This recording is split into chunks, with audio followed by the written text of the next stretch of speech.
Welcome to the Two Disabled Dudes podcast. We believe life is about how we react.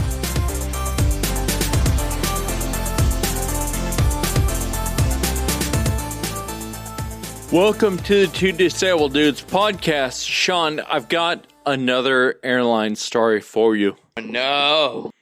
I know, huh? They're never ending. So, flying back from a trip, I got off the plane. They're wheeling me in my aisle chair, I catch sight of my wheelchair. Sweet, it's there. First of all, I get up to it, and half of the arm of the chair is laying in the seat. Oh, wow. It's not connected to the arm. It's a steel member that got snapped off, and someone just brought it up like nothing was wrong and set it down, and no one said a thing before I saw it. Interesting. Huh. And it's the arm that holds the control, like the joystick. So I'm like, oh my gosh. So it's a wire that goes from the control, like, to the chair. So it actually still worked. It just wasn't holding it in place, right? So I was able to, like, drive it. I had to put two hands to, like, hold it in place. And I was able to drive it down and file a claim. So that was fine. But it was just, once again, like, hey, you snapped the arm off my chair and no one said anything. Take some ownership. I am convinced it would be a different situation if somebody just acknowledged, oh, shoot, so sorry, but look at this, we broke it. You know, let's go downstairs to get your luggage, and I'm going to help you file a report or whatever. Like, it's a whole nother ball game if somebody just acknowledges it and recognizes, okay, we messed up. Like, we all know accidents happen. Things are going to go wrong. Part of the problem is the lack of dignity is that somebody just puts it on the seat as if nothing ever happened, or if it's our fault, or what, like, come on. And the only reason I knew what to do, I knew exactly what to do, because it happened before. Nobody knew what to do. You know, the flight attendants were, all they could do was apologize or whatever, and yeah. And I think, to be fair, there's so many different brands of wheelchairs and types of wheelchairs and types of controls and types of X, Y, and Z. Nobody's going to know everything. But at the very least, say, something seems wrong here. What do we need to do to help you get to your destination or get down to the luggage or whatever? Like, I don't know. That's disappointing. Yeah, something doesn't look right. If you need to file a claim, this is how you do it, right? Like, it should be a pretty standard procedure. This happens all the time. Yeah, I'm sure you remember, shortly after I broke my femur, I was using her chair for a while. And coming back from a flight in New Jersey, we had an event together. And my wheelchair, like, broke in half. I posted photos and we talked about it. Yeah. But it was a layover. I think it was a short one, like San Francisco, and then I had a 30-minute flight to Sacramento or something simple. Well, when I get to San Francisco, they brought us their chair, and it's like not staying together, and it's not sitting upright. But 3 different people just kind of set it out and then looked at me and looked at it as if it was normal. Like, will somebody just acknowledge the fact that nobody can sit in this right now and just say, crap, what do we need to do? Sorry about that. Like, instead they just have this look like, this is normal, right? You're going to figure it out because we got other things to do. Yeah. No. Yeah. Not normal. Yeah, they're, like you said, I like the word they use, dignity. Like someone's kind of stealing your dignity a little bit when they don't acknowledge, right? They're just like, yeah, this is normal. It's on you, man. What? No, you did this. Which, Kyle, is a great way to take us into today's newsworthy.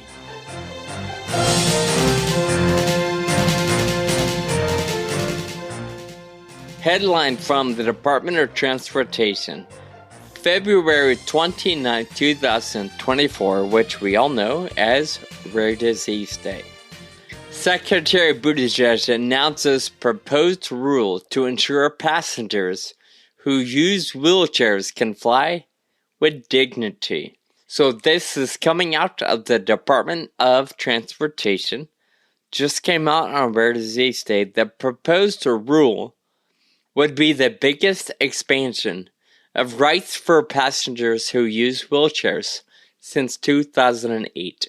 And I'll give some credit to our friend Nina Nazar and friends at Global Genes. Both have been posting a lot about this on X and other social media platforms. That's where it caught my attention.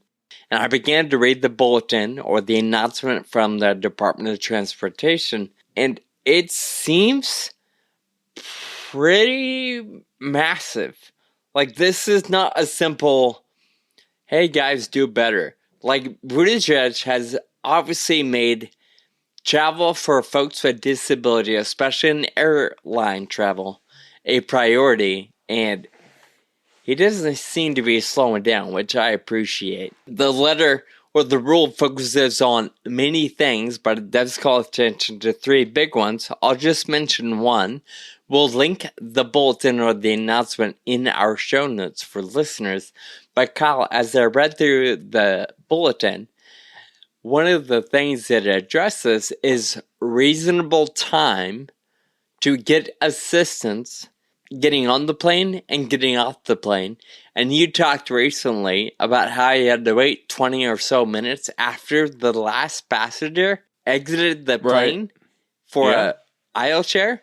Well, the rule says, it defines reasonable as in just after the last able-bodied passenger exits the plane. Wow. So something tells me a 20-minute wait would either A, go away, or would be an offense that the DOT could take action against the airline for. So anyway, I encourage folks to read it. Also, there is an open letter to improve accessibility on airlines that Global Genes has published and put together. So I encourage you, listeners, rare disease or not, you have friends and family that are probably impacted by air travel. At the very least, just do it for me and Kyle, would you? But we'll link to sign the letter. Also, the notice from the Department of Transportation is open to public comment and feedback for the next, 60 days, probably by now, 45 days or so. So I would encourage you to get on there and leave some comments if you will. Again, find more on this story in our show notes. Improving accessibility is always newsworthy.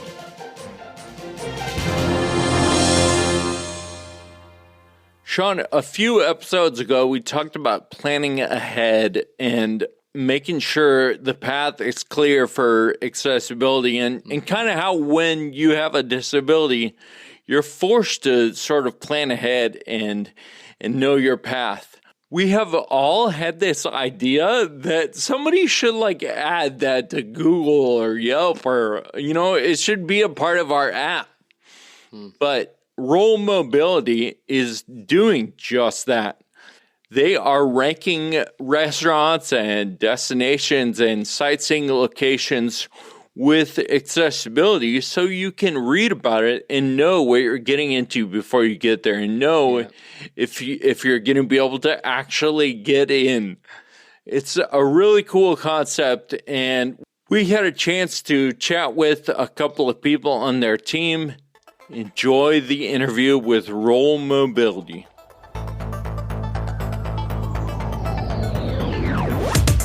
All right, I know a lot of our listeners have experienced the excitement of going to maybe a new restaurant or a new place, and then you get there and there's a step up or there's some stairs down and you can't get into the building.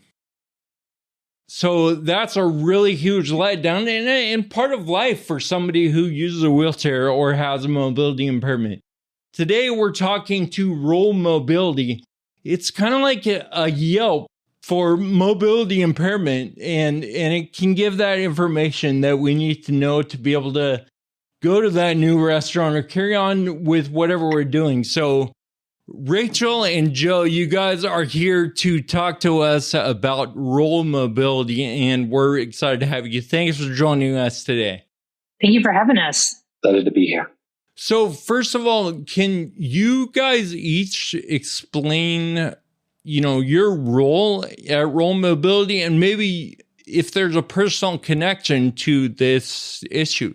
Yeah, you bet. I'm one of the co-founders. We're a small team of 5. And I primarily work on our communications. I run our social and our newsletter and trying to get the word out kind of in a less polished press release kind of manner. It's personal for me. In 2019, I sustained a traumatic accident and with that a spinal cord injury, and I'm now primarily a wheelchair user.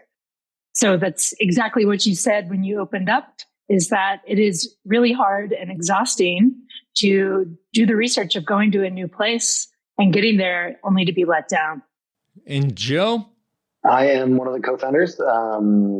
We were, just saw that there was a need and started putting things together, and thankfully found people like Rachel who helped us from making huge mistakes and pushing in the wrong direction. And so just saw how important and how necessary it was and started building it from there. So, Joe, I got a question for you right out the gate. Are you a wheelchair user or have other limitations?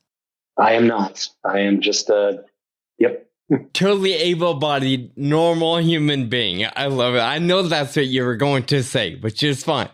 So my question for you, Joe, you said you and your co-founders discovered their need.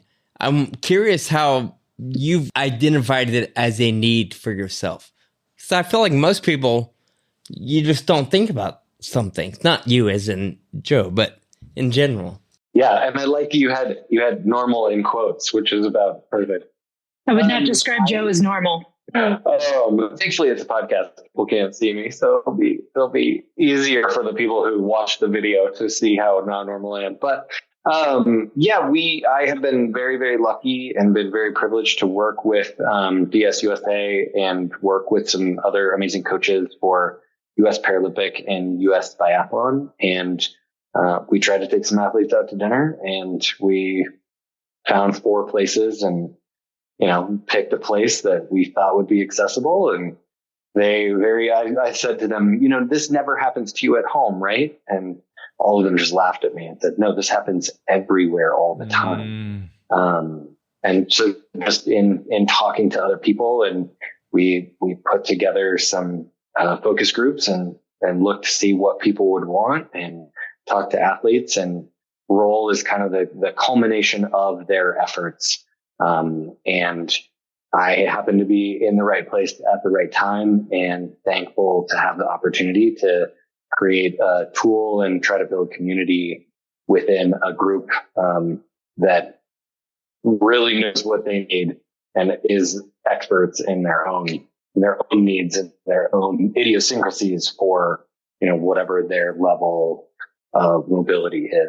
So this concept that we're talking about, kind of rating places and giving them reviews based on accessibility, I swear I've talked to my friends with disabilities about this, and you guys have probably talked so many times. And so I guess my question is, how did it turn from an idea thing you were talking about to actually trying to implement it and being like, hey, this could actually be a thing? At the very, very beginning, it was literally, I went and sat down with one of our other co-founders, Shane, who ran a company that does software development and design. And we sat there and I kind of went through it with him, and he said, yeah, I think this is a good idea, but this must exist already. Right. And it can't be that important. And he called me less than 48 hours later and said, I've been out downtown on a pub crawl, and for the first time, I started looking at locations based on accessibility, and it is everywhere. This is so necessary. This is so needed. And that was enough for us at that time to just start putting it together. And I think, as Rachel can attest, we just became a team of 5. And everybody that we have kind of talked to has said, I've really wanted to do this and haven't been in the right spot at the right time to make it happen. And we just happened to be, kind of the culmination of a bunch of different things coming together, all at the right moments in space. So tell us about the app, about the program. How does it work for a user? So the app works worldwide, no matter where you are, but all of our data is user driven, which is an important part. I think there are, maybe other efforts happening, but you just can't scrape the internet for this kind of data. You just can't trust that businesses are know even what to look for, right? Without even putting their own self-interest first. And so in the app, you can either search by location near you, search, just similar to Yelp, search for a coffee shop, search for a pizza joint. And either if it's been rated near you already, that data will pull, or if you're going to a new place that's not yet on the map, the app takes you through a series of questions, depending on the type of location, and generates a weighted score based on the objective checkpoints that we're looking for. So talk a little more, I guess, about how the data is actually generated. Everything that we've grown to be today has just come from the strong community that we're building, people that either immediately have the need and see the need for something like this, or that people by proxy are, just immediately, like Joe said, Shane, once the light bulb clicked for him, was like, oh, wow, this is so important. And I realize, even as somebody who has no mobility issue, that this could affect me and that this needs to be done. So the data does all come from anybody in our community that's using it. Yeah. So what is the uptake? Or how many people have used this so far? How many reviews do you have? Is that building momentum? Where do we stand right now? Joe, you got our latest figures? We just talked about them yesterday. We've got over 2,000 people using the app currently across a host of different countries. We've just picked up a bunch of users in New Zealand and Australia, which was very exciting for us. We on average are having people leave reviews for about 25 to 50 new locations every week. And that number has steadily grown as we're getting more users. I think one of the metrics that we've really been interested in is the people that we have using the app have been very engaged and are using it quite a bit. So we're having people open the app quite frequently and search new locations and look at new things and leave reviews. One of the things that we just implemented about a month ago was the ability to also leave picture and video. And so now, if you see, a sidewalk that is destroyed in a section or something that isn't working for you, you can actually take a picture of that and flag it on the map and drop it directly wherever it needs to be to warn other people that they might have issues here. We also have the ability to add parking reviews, so you can tag the physical location of parking. So if you're especially in a crowded downtown area, if there's a parking spot that's a couple blocks over or in a parking lot, then you can tag those locations so that it's really easy to get around. I imagine for people like Kyle and I use a walker. Kyle's in a wheelchair. I use wheelchairs every now and then. I'm curious, or I'm thinking, people in our position, Rachel as well, it's easy to find people that are all about it. Like, yeah, let's do it. Let's help. Let's review. Let's leave a photo. But I'm curious, there probably has to be some barriers or challenges you're up against. Can you share what any of those might be? Sure. I think this is figuring out how to market and get the word out, especially right now we're completely self-funded.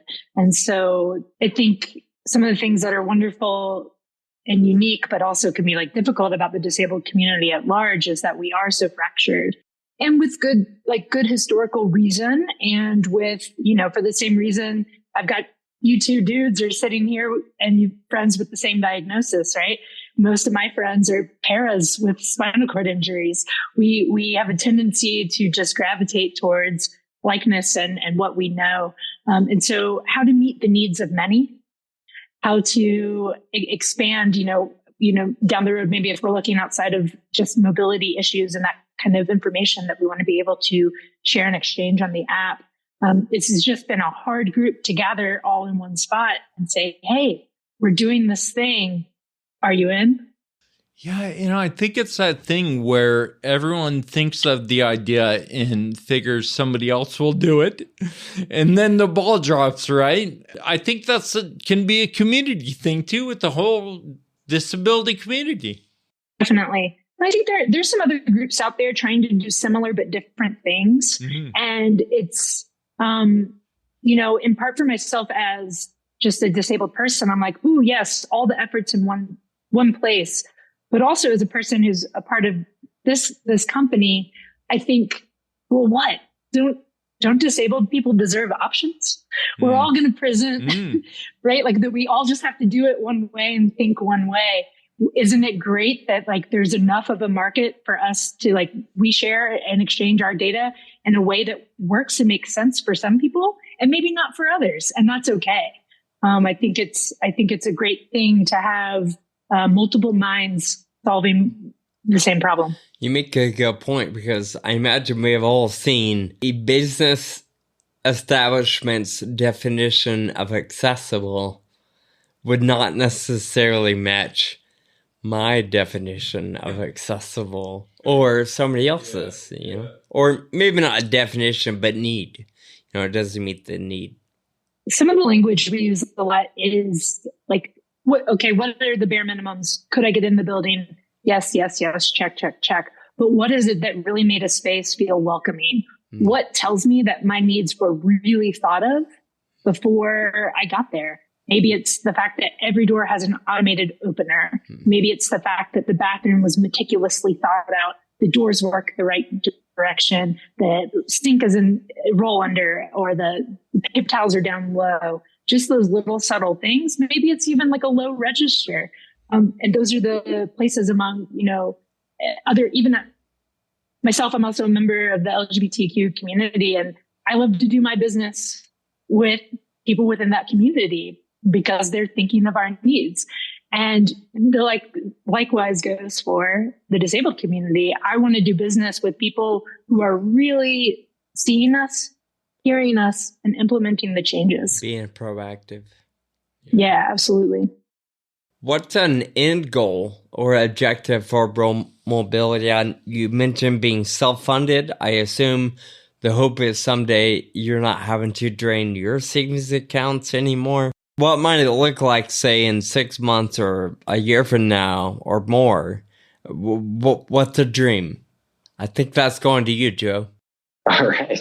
I think for us, we really feel like there is a way for us to, in a classy way, in a seamless way, integrate some type of advertising. And our hope is that we'll give people an opportunity, people that really care about this community, voice to reach this community in a good way, and also care about mobility and are really interested in taking care of the needs of this community. And so ultimately, we're hoping that happening, because there's a lot of really awesome things that people are doing. I would think if I were a business owner, think restaurant or bar, and I was proactive and I knew I had space and I had low countertops and push button doors and all the, like, I would want to advertise because I would want all 200 wheelchair users in my city to know that they're welcome, but also I would want their money. Like, I want their business. At the end of the day, we still bow to the gods of capitalism, right? It's good business. It's good business to be inclusive. Absolutely. And we'd love to be doing good business with those businesses who care. What Joe is trying to say is that we are open and seeking funding, that we will run ads that, I mean, hopefully feel a little more curated than some of the bombardment that we get on the rest of the internet, right? Because I don't know, this is a community that's been burned many times, and we want to always make sure that we're listening and incorporating, measures that show that we're listening. Do you foresee potential advertisers as sort of being self-selecting as like a little more altruistic than, some of the junk advertising that you might get in your inbox or something? Right. Yes and no, right? Because maybe if there's like some big corporations out there that we know that are just giving us lip service, maybe we know right off the bat, this isn't somebody we want to do business with. But within our small communities, even here, we're Denver based. But we have some really strong relationships with businesses throughout the area. I would hope that they, would want to in turn partner with us and continue to be good community partners.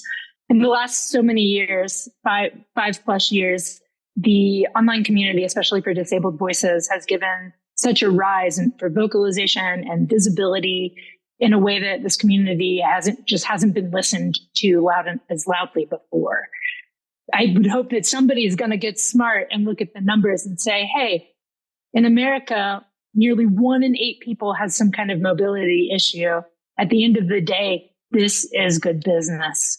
I hope that we're in a place where we're having to turn advertisers away. That would be great, where we could be that final say, right? You make a good point. That one person still needs to go get gas. They still need to go out to eat. They still want to go see a movie every now and then. They might want to go to a bar or a club. Or just go to the grocery store, or all these different things that not only something. Sure, we want to go see a movie, but we also need to go buy milk and eggs. Like there's a good hybrid or a balance of everything, things that we need and things that we want, and all of it makes a difference in our life if it's something we can do without having to think about it, or whether we have to plan out 2 errands and kill 3 hours because it's an uphill battle for a wheelchair user or some other mobile disability or mobility challenge. I was going to say, on an infinite timeline, we all wind up disabled. We all have the need for this. Yeah, you may not need it right now, but hopefully the day comes where you are 85 and you can't pick up your feet the way you used to, or do things that you used to. Rachel, you alluded to something earlier that we've talked about before on the podcast, is accessibility is good for everyone. I mean, yes. There's the example of the curb cut. Well, that's good for a person making a delivery, for a mom pushing a stroller, for a person in a wheelchair, for everyone. It's a good thing. And mobility just makes things work better for everyone. Absolutely. We all benefit from accessible design. And that's one of the things that the selling points I always love to talk about with the app, is that because our questions are arranged to guide you through what makes a place accessible or not, you don't have to be a person with a mobility issue to know what's accessible or not. You can follow the prompts and learn, and you're raising your own social awareness as we go along. I think that's something. I traveled with my wife this summer to Greece, and arguably Greece is less accessible in some ways than in the United States, but in other ways really far ahead. And that happens with social change. And I think that's something I really hope that our app can do, is create that here in the States, is that like, I would come up to a place in Greece and they know they're not accessible. But before I even have a chance to think for myself, they have a plan in action. I'm not the first time they've seen a wheelchair. They're not afraid to tell me like, hey, we're going to have to problem solve to get you in here, but we want you here. Or the fact that all the museums and all these other public institutions are free to people with disabilities. Little things that go a little extra way that say our society cares and values for this part of our society, for the disabled members of our community. I love hearing about a free museum, or in California where I'm at, parking on the city street downtown. You don't have to pay for that if you have a disabled placard. And sure, there's a little bit of perk to that challenging piece of life. But I'm always thinking about a comment I heard just a couple weeks ago. It's always more expensive to be disabled. So if the city can help me save a couple dollars just from not having to put quarters in the meter to help make up for a need to have somebody come into my home to clean my house because I can't do it myself, or my need to have somebody come in and care for me 3 times a week because I can't do it myself. Right. It's just a few parking dollars, but man, it makes such a big difference. But it's not just money, right? Sure. It's energy. It's my mental capacity, my emotional capacity. Yes. Yeah. Exactly. There's a cost on all of those levels. It's having to do extra research to find out where you can go. It's, anytime I can skip a tape, like you're here to join at our restaurant. Why don't we skip you to the front of the line?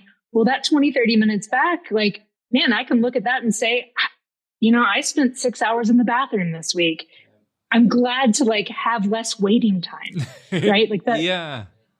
Get a little of that time back. It's really important. Kind of a random side note. You made the point that accessibility is good for everybody.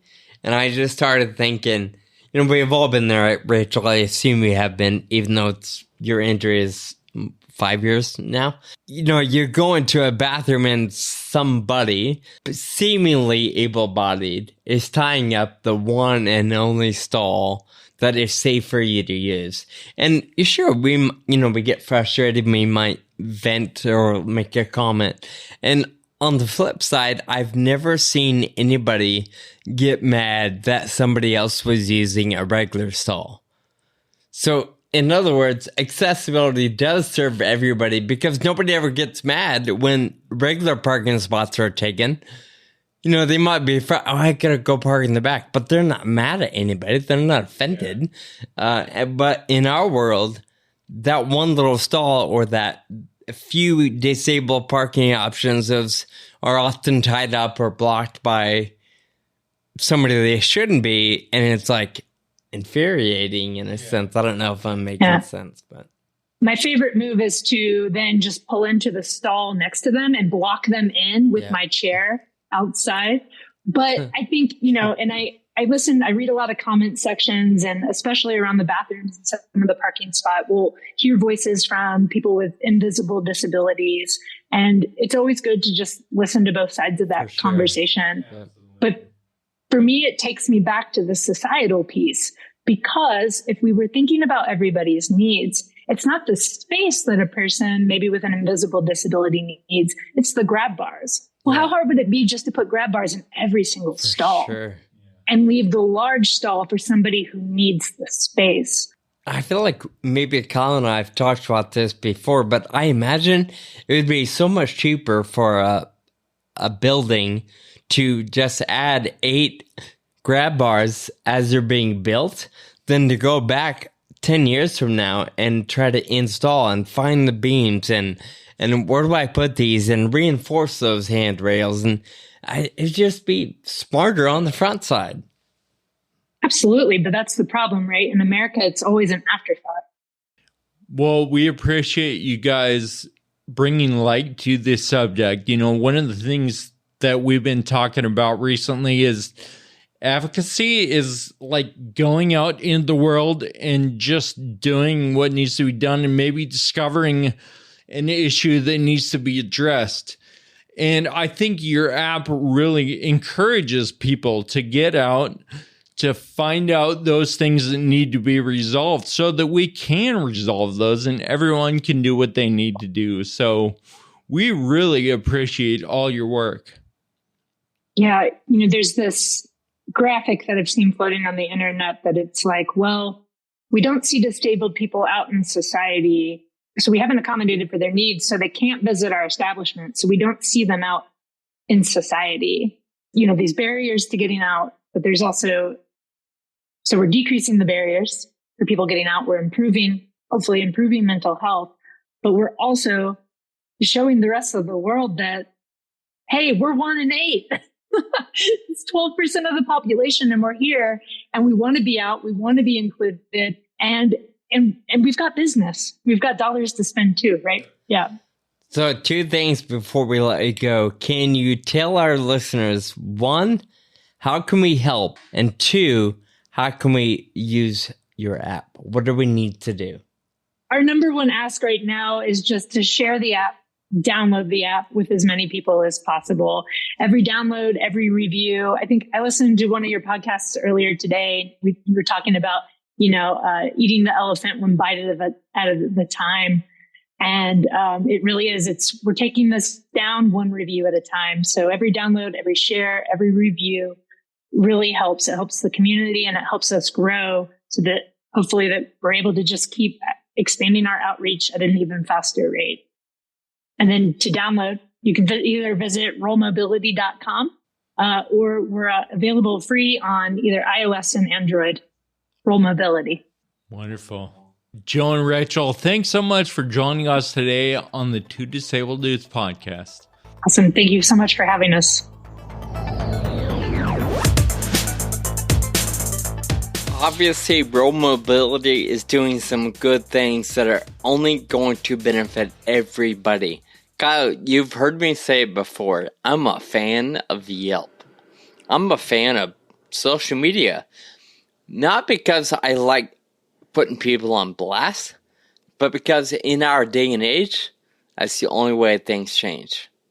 Seemingly. Yeah. When people are able to give their input, good or bad, yep, it really changes the game. And that you can trust it most of the time if someone is giving an opinion based on their experience. If you begin to see a pattern, in several opinions or several experiences, there's probably some truth there. One here and there, yeah, maybe not. But when you begin to see hundreds of people or even dozens kind of share the same experience, right, there's got to be something to that.